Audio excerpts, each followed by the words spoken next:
Hello everyone. मैं आपका अपना विजय भारत आप सभी का स्वागत करता हूं 10 मिनट शो में। और आज का अपना टॉपिक रहेगा वैसाखी। सभी को वैसाखी की हार्दिक शुभकामनाएं। वैसाखी का पर्व पूरे पंजाब में बड़ी धूमधाम से मनाया जाता है। किस उपलक्ष्य में? तो आपको पता है रबी की फसल बिल्कुल तैयार हो जाती है, लोग काटने लग जाते हैं। स्पेशली हम गेहूं की बात करते हैं तो आपको पता है गेहूं की कटाई अब शुरू हो गई है। इसी उपलक्ष्य में ये दिवस मनाया जाता है जिसे हम वैसाखी दिवस कहते हैं। इसी वैसाखी की एक प्राचीन मैं कहानी अगर आपको बताऊं तो इसी वैसाखी के दिन 1699 में सिख पंथ के 10वें गुरु श्री गुरु गोविंद सिंह जी ने खालसा पंथ की स्थापना की थी। खालसा पंथ की स्थापना इसी दिन हुई थी, वैसाखी के दिन 1699 में। आज्ञा पही अकाल की तबे चलायो पंथ, सब सिखन को हुक्म है गुरु मानियो ग्रंथ। वो जो 10वें गुरु थे उन्होंने ही खालसा पंथ की स्थापना की और उन्होंने ही कहा था कि अब आने वाली जो पीढ़ी है वो गुरु ग्रंथ साहब को गुरु मानेंगी, व्यक्ति गुरु नहीं बनेंगे। आपको पता है वो 10वें गुरु थे, उसके बाद में कोई पुरुष गुरु की गद्दी पर नहीं बैठा। उसके बाद में हम गुरु ग्रंथ साहब को गुरु मानते हैं सिखिज्म परंपरा में। तो इस प्रकार से आपको बहुत बहुत शुभकामनाएं। इस दिन की वैसाखी के बारे में बात कर ली है हमने, लेकिन वैसाखी का एक दिन था 1919 में, एक ऐसी दर्दनाक घटना जो कि आज भी इतिहास के काले पन्नों में दर्ज है। उसके बारे में विस्तार से बातें करेंगे हम। वैसाखी के दिन हुई थी क्रूरता की हदें पार। यहां पर आपको पता है जनरल डायर का नाम आप सुनते हैं। जनरल डायर को किसने मारा था, इस बात को लेकर भी आप क्वेश्चन गलत कर जाते हैं। जिसने आदेश दिए थे गोली चलाने के उसको नहीं मारा था शहीद उधम सिंह ने, तो फिर किसको मारा था तो जानेंगे इसी वीडियो में।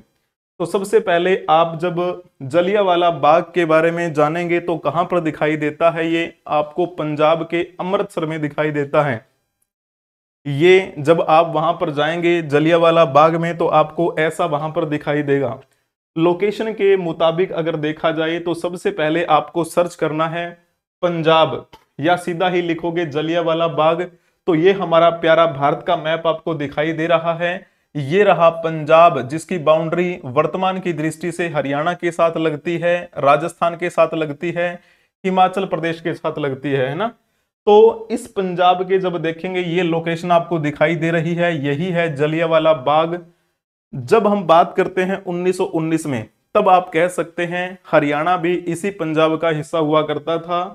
ठीक है, तो अब जब देखेंगे, जब आप वहां पर घूमने जाएं तो आपको पता लगेगा किस प्रकार से नरसंहार किया गया था। ये देखो, ये गोली लगने के निशान भी आज तक भी आपको दिखाई देते हैं दीवारों में। तो जब हम बात करते हैं 13 अप्रैल 1919 की, यानी आज भी क्या तारीख है? 13 अप्रैल ही है। 1919 में इसी दिन अमृतसर में स्वर्ण मंदिर से कुछ ही दूरी पर स्थित जलियांवाला बाग में अंग्रेजों ने निहत्थे लोगों पर गोलियां चलानी शुरू कर दी थी और उनको मौत के हवाले कर दिया था, है ना। और मासूम लोगों की गलती सिर्फ इतनी थी कि उन्होंने ब्रिटिश हुकूमत के खिलाफ आवाज उठाने की कोशिश की थी। आज जब हम बात करते हैं 2025 में आ चुके हैं हम, इस जलियांवाला बाग हत्याकांड को 106 साल बीत चुके हैं, लेकिन आज भी अंग्रेजों के इस खौफनाक कृत्य को याद करके रूह कांप जाती है। ऐसा आपने अखबारों में देखा होगा। उस समय अखबारों की ये फोटो है, किस प्रकार से भागते हुए नजर आ रहे हैं यहाँ पर, है ना, भारतीय लोग। तो कहानी शुरू करते हैं, किस प्रकार से समझना है आपको। रोलेट एक्ट की जब हम बात करें, जिसे काला कानून कहा गया था भारतीयों के द्वारा, 18 मार्च 1919 में अंग्रेजों के द्वारा पारित किया गया। ब्रिटिश सरकार ने स्वतंत्रता की मांग को दबाने के लिए ये एक्ट पारित किया था, जिसे काला कानून कहा गया, जिसके तहत बिना मुकदमा चलाए भारतीयों को गिरफ्तार किया जा सकता था, लंबे समय तक उनको जेल में भी रखा जा सकता था। ये कानून न्याय और स्वतंत्रता के मूल अधिकारों के बिल्कुल खिलाफ था और इसी वजह से आपको पता है महात्मा गांधी ने इसे काले कानून की उपाधि दी थी, काले कानून का इसे तमगा दिया था एक तरीके से। जब हम बात करते हैं, इसी वजह से रविंद्रनाथ टैगोर ने नाइटहुड की उपाधि भी वापस लौटा दी थी। अब जब बात करते हैं इस रोलेट एक्ट की। तो रोलेट एक्ट को बिना वकील, बिना दलील, बिना अपील का कानून कहा गया था, क्योंकि बिना वजह से ही, संदेह के आधार पे ही पकड़ लिया जाता था। तो फिर क्या हुआ था, 9 अप्रैल 1919 को पंजाब के दो राष्ट्रवादी नेता थे, एक का नाम आता है सैफुद्दीन किचलू, दूसरे व्यक्ति थे डॉक्टर सत्यपाल। उन दोनों को पकड़ लिया गया था अंग्रेजों के द्वारा। फिर बाद में एक विरोध हुआ बड़े स्तर पर 10 तारीख को, यानी अगले दिन। तो भारतीय प्रदर्शनकारी जो थे वो भड़क गए थे, हजारों की संख्या में नेताओं के साथ एकजुटता दिखाने के लिए सड़कों पर उतर आए थे। वो 10 अप्रैल की बात है ये। फिर अंग्रेजों को लगा कि ये तो अब थोड़ा सा मुद्दा और बड़ा बन जाएगा, ये हमें खदेड़ देंगे। इसी वजह से अंग्रेजों ने क्या किया था, इस प्रकार के विरोध प्रदर्शनों को रोकने के लिए मार्शल लॉ लागू कर दिया गया था, है ना, उनके द्वारा। पंजाब में कानून व्यवस्था की जिम्मेदारी किसको दी गई थी, ब्रिगेडियर जनरल डायर को दी गई थी। अब जब हम बात करते हैं तो ये तो 10 तारीख की बात थी, 10 तारीख को वो इकट्ठे हुए, उसके बाद से ही क्या कर दिया उन्होंने, मार्शल लॉ लागू कर दिया ताकि विरोध ना हो। लेकिन वैसाखी का दिन आपको पता है पंजाबी कल्चर में बहुत अहम स्थान रखता है। तो जब 1919 का 13 अप्रैल का दिन था, वैसाखी का दिन मनाया जाना था, तो लोग आए वहां पर, जिस प्रकार पहले भी इकट्ठे हुआ करते थे, इस दिन भी वो इकट्ठे हुए थे। और हजारों की संख्या में वहां पर लोग जमा हुए, जिनमें हजारों बच्चे भी थे, बूढ़े भी थे, बुजुर्ग भी थे, माता बहनें, बेटी बेटियां सब थे, है ना। और फिर क्या किया, उसी दौरान कुछ नेता ऐसे थे जिन्होंने रोलेट एक्ट और जो नेताओं की गिरफ्तारी हुई थी उनके विरोध में एक सभा का आयोजन किया था। जब सभा का आयोजन करवाया जा रहा था, उसी समय क्या हुआ, वो जनरल डायर आ गया यहाँ पर अपने सैनिकों को साथ लेकर। उसने आते ही क्या कर दिया, एक संकरा रास्ता था, उस संकरे रास्ते को रोक दिया गया, उसे बंद कर दिया गया।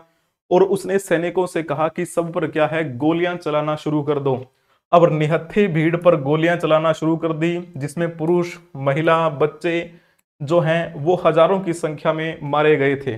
जिस जनरल डायर की बात करते हैं, इसका नाम क्या था, जनरल रेजिनॉल्ड एडवर्ड डायर इसका नाम था। यहां पर आप फोटो देख पा रहे होंगे, ये था वो जनरल रेजिनॉल्ड एडवर्ड डायर, जिसने क्या किया था, जिसने आदेश दिया था। अब ये तो है ना, ये तो पहले ही मृत्यु को प्राप्त हो चुका था। माइकल फ्रांसिस ओ डवायर जो है ना, इसकी हत्या किसने की थी, इसकी हत्या की थी उधम सिंह ने। सरदार उधम सिंह के बारे में आप बखूबी जानते हैं, है ना। इसकी हत्या क्यों की, क्योंकि इसने आदेश जब दिया था, ये 1919 में 13 अप्रैल के दिन जलियांवाला बाग में, है ना, उस आदेश का समर्थन किया था इसने। समर्थन करने वाला था ये माइकल फ्रांसीसी ओ डवायर करने में इसका नाम आता है।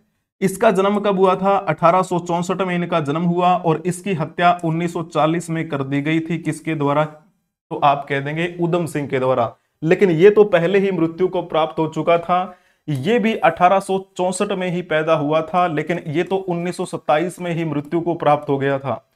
इसकी हत्या नहीं की थी, बल्कि इसकी हत्या उधम सिंह ने की थी, क्योंकि इसने इसके काम को क्या कहा था, अच्छा कहा था, इसके काम को समर्थन दिया था इस फ्रांसिस ओ डवायर ने। तो फिर ऐसा क्या था, समर्थन क्यों दिया इसने, उस समय ये पंजाब का क्या था, पंजाब का लेफ्टिनेंट गवर्नर था। ये पंजाब का लेफ्टिनेंट गवर्नर था उस समय। ये कब से कब तक पंजाब का लेफ्टिनेंट गवर्नर रहा, ये 1913 से लेकर 1919 तक ये पंजाब का लेफ्टिनेंट गवर्नर रहा, जिसने रेजिनॉल्ड एडवर्ड डायर के आदेश को समर्थन दिया था।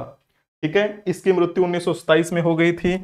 अब जैसे बात करते हैं इन दोनों के बारे में, ये कहां पे पैदा हुआ, ये पाकिस्तानी धरती पर पैदा हुआ था, वर्तमान पाकिस्तान में इसका जन्म हुआ था 1864 में। ये कहां पर पैदा हुआ था, ये भी 1864 में ही पैदा हुआ था। कहां पे, आयरलैंड से बिलोंग करता था ये। ठीक है, आयरलैंड की धरती से पैदा हुआ था ये। जैसे हम बात करें उधम सिंह के बारे में, एक क्वेश्चन दे देता हूं मैं आपको। उधम सिंह के बारे में मैंने आपको ये तो बता दिया कि उधम सिंह ने माइकल ओ डवायर को मारा था। यहां पर शब्द देख सकते हैं, ये कौन है, जनरल डायर, यहां पर शब्द क्या है, डवायर। तो कई बार आपको यहां माइकल शब्द लिखा मिल जाए, इसका मतलब क्या है, उसकी हत्या किसने की थी, तो उधम सिंह ने की थी, सरदार उधम सिंह, है ना। माइकल ओ ड्वायर भी आपको पढ़ने को मिलता है, लेकिन वास्तव में वो माइकल ओ ड्वायर ही था। लेकिन माइकल शब्द से पहचान लेना कि वो 1940 में जिसकी हत्या की थी वो है, लेकिन ये जो था ये एडवर्ड डायर था, जिसके बारे में आपको बताना है। ये क्वेश्चन दिया है मैंने आपको, इसका जवाब क्या करेंगे, कमेंट बॉक्स में देंगे। हालांकि लंबे समय तक अंग्रेजों को इस बात से कोई मतलब ही नहीं था, भारत आजाद भी हो गया था, है ना। अब जैसे देखा जाए 1997 की बात है, महारानी एलिजाबेथ द्वितीय ये भारत दौरे पर आई थी और इस कांड को विचलित करने वाला बताया और दुख भी जताया था। जलियांवाला बाग स्मारक पर भी गई थी, शहीदों को श्रद्धांजलि भी अर्पित की थी, किसने, महारानी एलिजाबेथ द्वितीय ने। तो ये कहानी जो मैंने बताई है वैसाखी की, आज वैसाखी है, आज 106 साल हो गए हैं इस घटना को, ठीक है। 1919 में जनरल डायर के आदेश पर निहत्थे लोगों को मार दिया गया था, अंधाधुंध गोलियां चलाई गई थी, जिनके निशान आप यहां पर देख पा रहे होंगे। दीवारों पर आज भी निशान ये बरकरार हैं। जब कभी आप जाएं तो वहां जरूर देखना जाके, ठीक है। हमारी तरफ से उन सभी लोगों को श्रद्धांजलि, सभी को नमस्कार, थैंक यू।